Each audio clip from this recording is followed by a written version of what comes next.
guys, finally, we are home from our off-road adventure. So ito pala guys yung mga nabili namin sa Honey Badger's Bee Barn. So bumili kami ng Manuka honey. And then, matcha tea honey. This is good for matcha. Tapos lagyan ng honey. Sarap. Then, turmeric and ginger honey. Raw honey straight from the real cinnamon.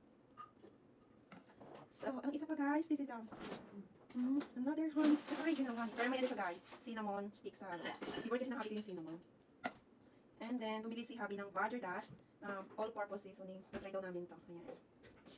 And then, bumili din siya ng Honey Badger Pineapple Skin. Masarap siya guys, yung parang sausawan nyo. Hindi siya sobrang anghang. Kasi tinikman namin lahat ito. Pero masarap siya.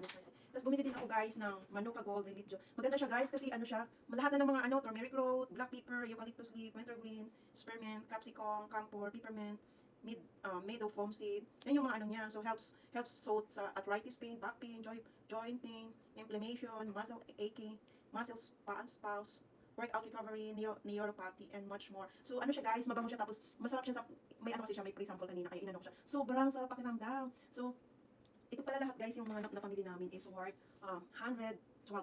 So diba guys, isang araw lang, nakagastos na naman kami. Ay nako talaga. So pero masaya yung adventure namin ni Happy kasi pumunta kami doon sa forest. Sarap pag ano ka talaga, nature lover. So sarap sa pakiramdam, sobrang peaceful yung place, malayo sa city.